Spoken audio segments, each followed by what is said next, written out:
Good evening and welcome to Have I News for You, or if you're watching this on widescreen television, hi. In the news this week, outside a Tesco's in Kent, an innocent customer falls victim to an aggressive new Frosties promotion.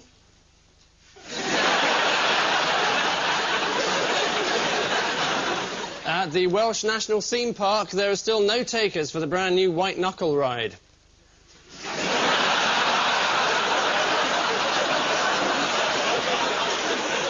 And in the audience at Channel 4 studios, nervous contestants line up for a brand new series of Don't Forget Your Toothbrush.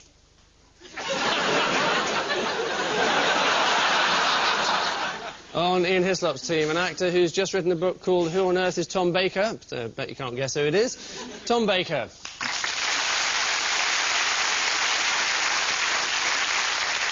And with Paul Merton tonight, a woman who has said that TV presenting is stupid and pointless, so we're going to get on famously, Muriel Gray.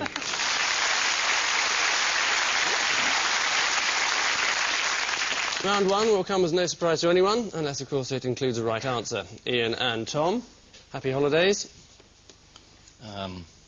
Pinochet. It's Jack Straw. Yes. Oh, there he is, presenting a sword to someone and saying, stick that in your guts. Well, that was Pinochet. Yes. And there's been a big judgment this week, is that the case goes on. How long might he be here for? Forever. Ever. Well, not ever. I mean, he's knocking on a bit now, isn't he? He might be immortal. But, He might be a Time Lord.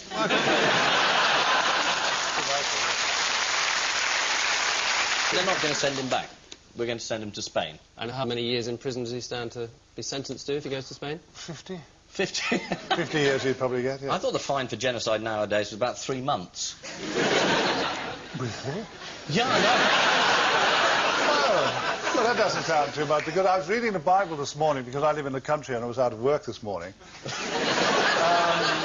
I was actually shocked to discover by chapter 7 that God actually committed genocide. I mean, apart from his pal Noah. He actually wiped out the whole human race. Mm. And they haven't closed him down. Yeah, but he created them, you know.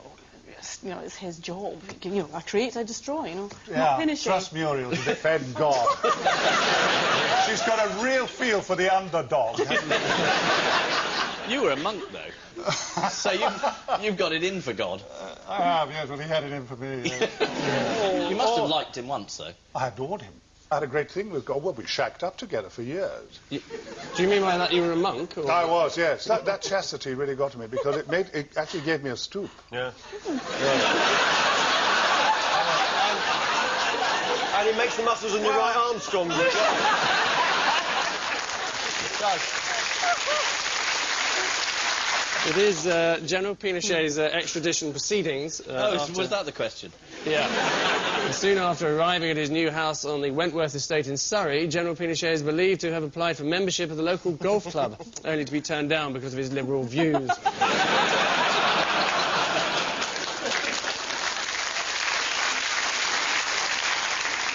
Paul and Muriel, your mission? Shuttle. Yeah, shuttle, definitely. Space station, the one they're building. I think it's to do with underpants. Underpants, yes. Yeah, there was something about the space shuttle. All these people, you know, great technicians that they are, apparently they have to be in the same underwear for several weeks, and it's causing problems. That's it. Am I close? The space bit was correct. The space bit is close. It's not much of a space station. It's like some space stations also have people in lurex and kind of bars with aliens in them. I mean, well, you know that. And it's plainly not. The whole thing's plainly a hoax. I agree with her. I actually don't believe a word about space. I don't believe anyone's up there at all. They never went to the moon. They went to a warehouse in Lewisham. Well, that's right. I know a bloke who saw them going in. So, I mean, it just never happened. But Doctor Who was real. That was real. It was. It was. it was real. It's actually a US module that's been docking with a power station from Russia. Is that allowed? I don't believe so, no. How long have they been seeing each other? There's also a British space project. Are you aware of this? That went up on Guy Fawkes night. It was in my garden, just in a bottle. No, only this year a rocket-fueled projectile was launched from Dartmoor. That's right, went up about 500 feet and then came back again. Well, we can have a look at it now. Yeah, that's 200, 300, 400, 500, and there we go. called Star Chaser 3, apparently. Obviously, Star Chaser 1 and 2 weren't quite as successful. and the next one, which he's already building, any idea what he's going to call it? Star Chaser 4. No, Star Chaser 3A. I thought Bush Chaser 1 would have been better. Yes. Rabbit Scarer 6. Also this week, NASA received photographs from Mars revealing the precise location of the planet's ice cap. According to The Guardian, the small ice cap sits in a depression at the North Pole, much like Ranulph Fiennes. Which flights of fancy mean that at the end of this initial burst, Paul and Muriel look like burning up, trailing as they are 2-1.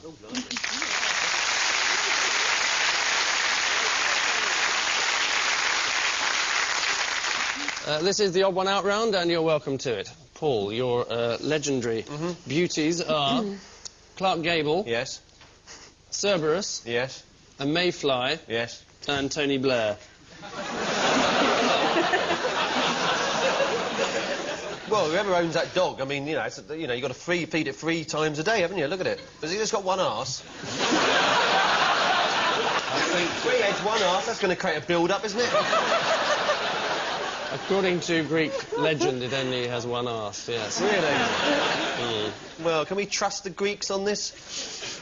I wouldn't trust a Greek anywhere near a dog's arse, no.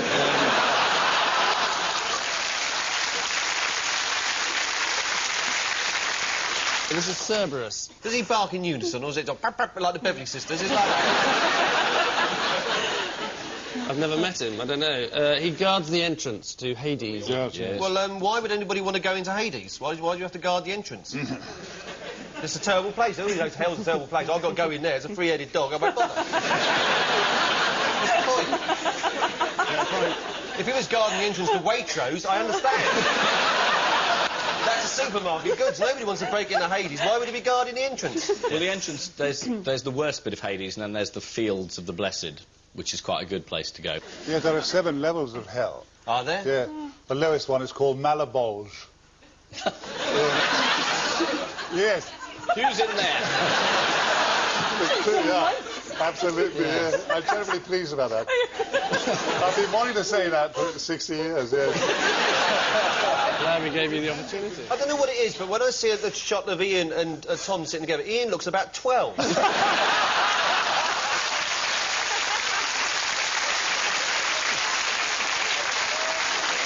I keep getting letters from people saying I'm in an advert for BBC Children's Television.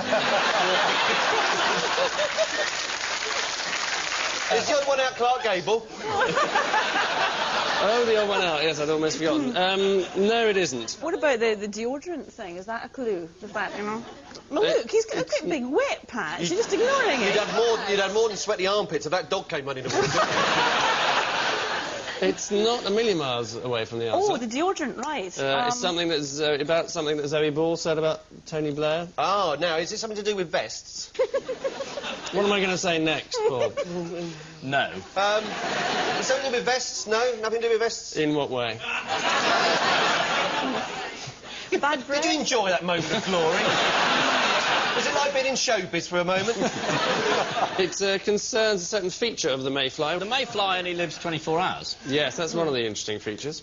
Is it the other one that the question concerns? Yes. I thought it would be, because you had that smug look on your face. But it does. But well done for saying that it lives breath, for 24 hours. Service had very bad Very breath, bad yeah, breath. yeah. And did Clark Gable not have bad breath as well? Yeah. And so Tony Blair's got So another they've all been one, accused of having bad breath, except Cerberus, who had charming breath. 3 dog heads. He's allowed to have dog breath 3 times over, isn't he? So given that, who would be the odd one out, do we think? There's the dog. The Mayfly. Who cares? Who cares? Tony. I'm 6-1 up with one programme to go. Who cares?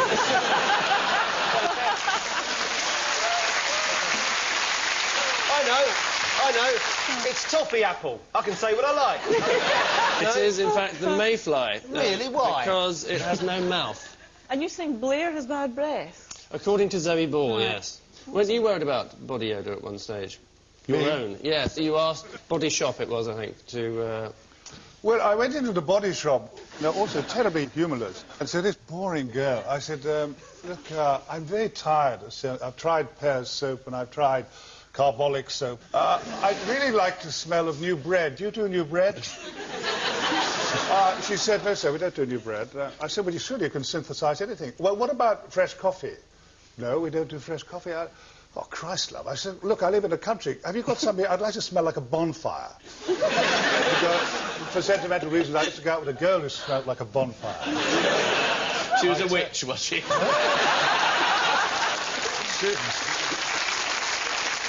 She may have been a witch, but of course she was a goer.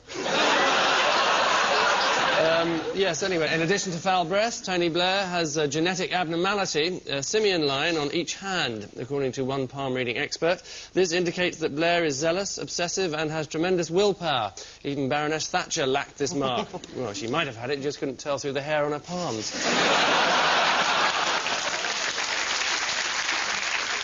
Muriel, your cool cats are Malcolm X, Zorro, Scary Spice, and the Queen. Right. Now, I think this has to do with names, signatures, actually, because Zorro would do a kind of Z thing with the sword, and Malcolm X would just do an X. And what does the Queen sound like? Just E, yeah. Yeah. But the Scary Spice just has a kind of paw print, doesn't she? Has she got a stud in her tongue? No, she's just been eating these small Christmas balls you get on Christmas cake. Oh. So I think she's the odd one. I think the rest just are so kind of famous or vain. They just need a mark rather than a signature. It's not the right answer. Oh, no! They have a first name and a letter. Malcolm X, Mel B, Elizabeth R, but Zorro's the odd one out because he's just Z. Is the right answer. Oh.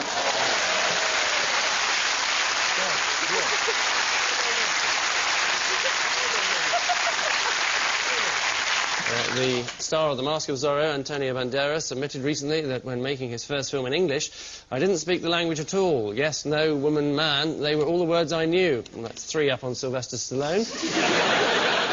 When Spike Lee's film Malcolm X was released in America, audiences were somewhat perplexed as to how they'd missed the previous 9 films in the Malcolm series. Ian, Vanessa Feltz, Penny Black, Jeffrey Robinson, and Mur. Are they all extremely overvalued? Vanessa Feltz is paid £2 million or 3 million or 10 million or something to be on television in the mornings. Jeffrey Robinson is the Paymaster General. Is that how you pronounce his name? Jeffrey Robinson? I've no idea. Jeffrey Robinson, like the jam. Right. Or like the bloke with the big offshore tax fund. The jam's Robertson. Is it Robertson? Oh, I'm terribly confused now. The marmalade's definitely Robertson. Really? Almost, yeah. Right. Because they used to have, it used to say, Robertson's thick, chunky marmalade, and there was a penny black stuck over the top. Is that right? I'm not certain the way you looked at me there. Suddenly I lost my confidence. Yes. Jeffrey Robinson. He's the Paymaster General. He's in trouble for... He had a lot of business affairs with a bloke called Robert Maxwell, which doesn't go down very well. Well, Vanessa Feltz was offered either frankincense or myrrh, and she went for gold. Do you know the Vanessa Feltz I mean? I know the one... This one. No, that's Jeffrey Robinson. No, Vanessa Feltz is that immense woman who, you know, she does that kind of amazing thing. She walks across the room and everyone shrieks and applauds.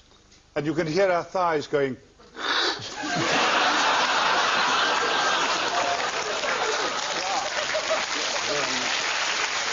They're all incredibly valuable, apart from myrrh.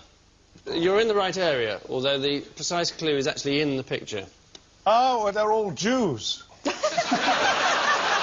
That's it, yeah. Vanessa, the Postmaster General, and the 3 kings.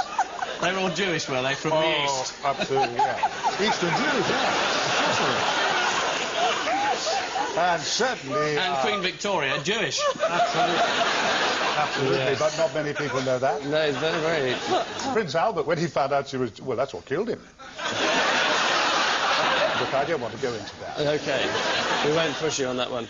The part of the picture I was referring to was actually the gold in the corner, gold and frankincense there. The answer is that they're all worth more than their weight in gold, with the exception of myrrh. Vanessa Feltz quit Anglia TV earlier this year because, according to London's Evening Standard, Anglia chiefs demanded an exclusivity clause to stop her appearing on any other channel. Nice of them to try for us. And finally in this round, Tom... Jack Straw, Alistair Campbell, Martin Neary and Aled Jones. It's something to do with music, I think. These fellas were all choir boys. I know what's happening is Alistair Campbell is the odd man out because although they were all choir boys, he's the one whose voice hasn't broken. That's true, yeah. Yeah. Have you noticed that? You are... extraordinarily close, actually. Jack Straw was never a chorister. He's the odd one out. Is the wrong answer. He was a chorister as well. in his Alistair youth. Campbell's the odd one out. He was never a chorister. Aled was never a choir boy. Well, Tom had already got Alistair Campbell's the odd one out, but why? Because he's never been a chorister. He was actually a busker in France. And Aled's new career, do we know He's a anything rock about that? star. Yeah. Is he really? Yeah. He's about to release a new album of Celine Dion-style ballads. Yeah. Is he really? Ooh. Well, I really must watch this show more often. Yes. But this is the end. It's too late, isn't it? You can watch the compilation show next week. So Go back 6 months, watch the first series, then come back again. You'll be right. Yes, you could do that. That's why I said it. Yeah.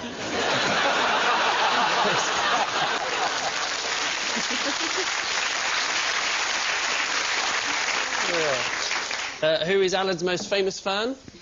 His mother. Even more famous than that, the Queen, apparently. She's notorious. She adores her Alids. Yeah. So she's a bit of a groupie, then. Is she really? You claim to have been victim of a number of groupies in the past. Yes, I have, yeah. People who watch the Antique Roadshow, those old bags who take along these terrible old treasures and are absolutely trembling with cupidity. And all they want to know is it worth 350,000 quid? And then you've got all these sadists from Sotheby's and Christie's. And they love manipulating these greedy old bags, don't they? They say, yeah, they ask them questions. They finally say, yes, I think that's worth, £10. Well, those lecherous old bags that I often meet in Waitrose try to pull me. Do they? Yeah, they do. What, across the counter? And when I say, are you pulling me, they say, well, yes, I suppose I am. And then I pretend that I get all, of a quiver. I pretend to be frightened. They say, I'll be very gentle. Anyway, they find me irresistible. I think the word I'm looking for is anyway. Former chorister Aled Jones spoke recently about his hit record Walking in the Air. In a shop, I know instantly when it's about to play because I hear those bells and I think, righto, I'm off. Inside knowledge that keeps him just ahead of the rush. Which unpleasant noises mean at the end of this racket, Ian and Tom are scaling new heights, leading as they do 7-2.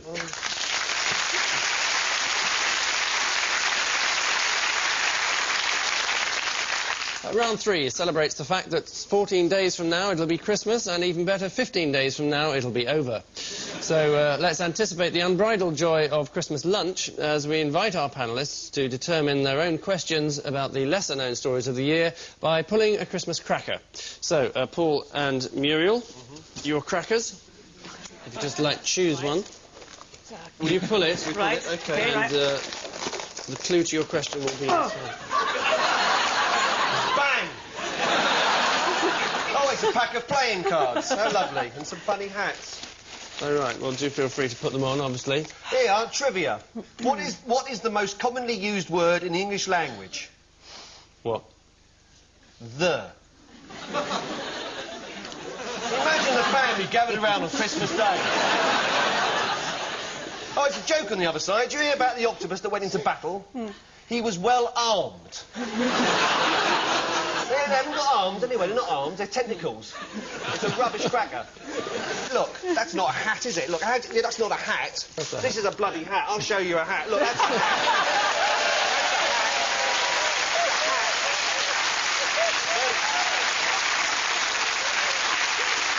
And that's the last time I'm ever doing it. Except for money. Yes.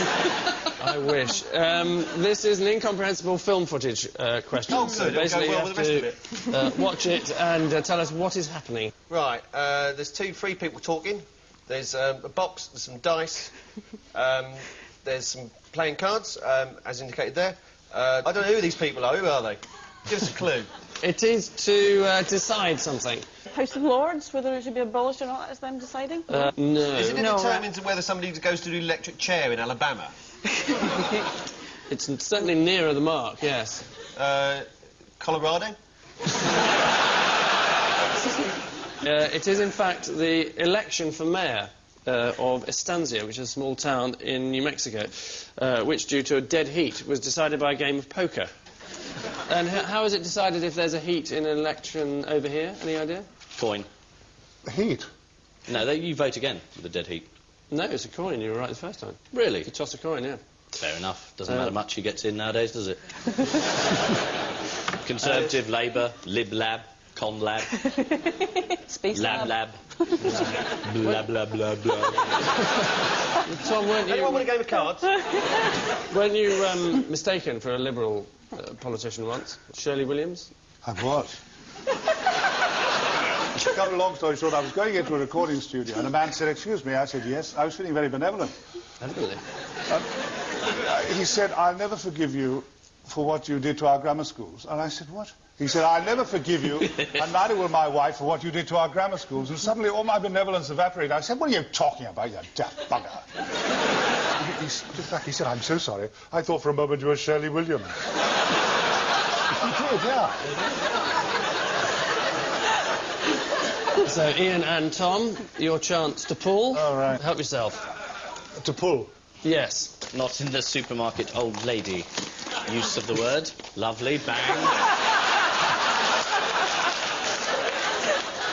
There's a hamster. Good. Rubbish. Yeah. Was there nothing else in it? I think there's your hat and possibly joke over there. Which... Yes, we've laid them to one side. So here is the question. You have to take a look at this and explain what it's all about. Hamster, very, very bored. So bored it goes to the gym. Pretty boring. And joins the fire brigade. Sam the Fireman Hamster, new set of children's books, out this Christmas. I'll be buying them. Is there a story about the hamster that set the house on fire by gnawing through some wires? It is almost that answer. That's another story that was in the news as well. No, I think it's the one actually that did cause the fire, then escaped from the cage. And they couldn't work it out. The tragic, this only came out at the inquest afterwards, that the fire engine ran over the hamster on the way out, yeah. Right. This is Cassie the hamster in Newcastle under Lyme, who ran so fast round her wheel that she set fire to her bedding. As the fire raged, the hamster managed to escape next door, thinking, "Thank God I'm safe, that nice Mr. Gear will look after me now." Which dismal attempt at festive cheer heralds the end of this piece of goodwill, with Ian and Tom looking joyful and triumphant, leading as they are 7-3.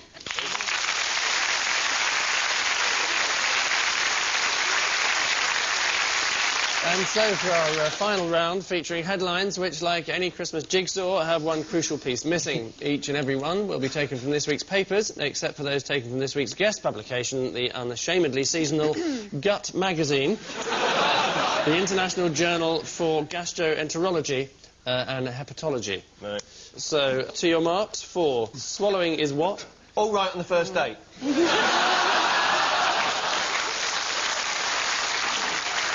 Overrated, yeah. No, it's a precarious business, according to Gut. Next, take what to parties, young told? Oh, old carrier bags with empty milk bottles. That's how you get into No. What is? Aren't they advised to take condoms to parties? Oh, but that's not as useful. A condom is, well done. is the right answer, yes. According to a survey by the Health Education Authority, 3/4 of young people drink heavily at Christmas. We don't miss anything, do we? Next, La Fontaine tries to what Brown in hotel bar? Kiss. He French kissed Brown. I think the answer is handbag. A handbag is the right answer. Do you think those finance guys have handbags? Yeah. Hey, it's a European modern world, Tom. Grab bags. Yeah, the Italians have the small ones like that. How does it go? Just like that. Mime skills. Yeah. It's incredible. He does a lot, Tom, he does. Yeah. I'll do a Dalek in a minute. No, don't. Yes, if you wouldn't. It'll give you Next. Well, you did a joke, that lovely joke about it in your magazine. You did. The one about, it was a Dalek who'd been on Viagra, and it was zooming around like that, screaming, fornicate, fornicate. And finally, what may be bad for your health? Dying. Exercise. Dying is the closest. Not living. Falling over. Being ill. Getting old. Going to hospital. Warfare is... Yeah, see, there we are. it may be bad for your health. More That's vital very research. interesting, really. That's Yes, very bad. this time from the Health and Safety Yeah. Executive. They're good surveys, these, Yes, aren't they? Yeah, apparently there's one coming out about the Pope being a Catholic. Yes. And a bear doing Bear something doing in the something woods, in the yeah. woods. Yeah. That's right. Is it true that the Pope shits in the woods? Is that Which glitter and tinsel wraps up this show for the present, and the glory of it all is that this week's Ugly Sisters are Paul and Muriel with 6, while this week's Prince Charmings are Ian and Tom with 10.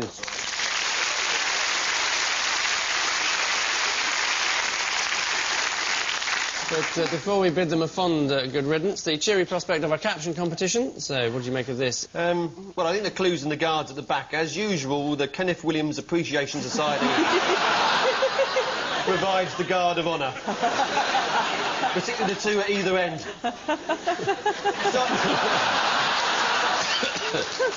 I don't like that. I think we should have another caption. Give us another caption. We don't want that one. We don't want Yeah, you didn't know that was happening, did you? General Pinochet's right-hand man arrested at last.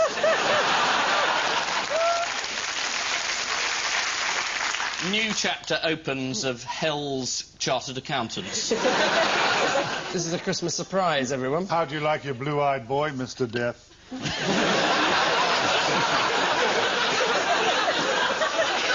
Angus takes his stabilisers off. Historic moment. Your toupee will be here in a moment, Mr. Deedon. On which unexpected note, we say thank you to our panellists, and I leave you with news that tragedy strikes as a rail passenger sticks his head out of a window and an express train fails to pass by. In Beijing, auditions begin for the Red Army's production of Jesus Christ Superstar. And in a secret government laboratory, the search for the charm gene continues. Good night.